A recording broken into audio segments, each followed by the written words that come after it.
Sonunda indik oltuya. Evet, o geldik. Tam da meydandayız yani ha. Evet. Araçlar bizi ezecek sanki. Ama ne yapalım? Oltu taşı heykelini görünce bir orada çekim yapalım dedik değil mi? Evet.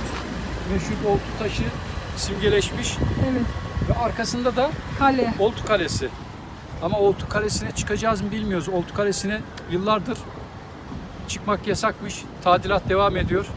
Bakalım, ilgililerle görüşelim. İzin verirlerse çıkarız. Tamam. Evet. Hadi Tespihçiler Çarşısı'na gidelim. Oltu taşı nasıl yapılıyormuş? Oradaki atölyelerde gözlerimizde bir görelim bakalım. Hadi bakalım.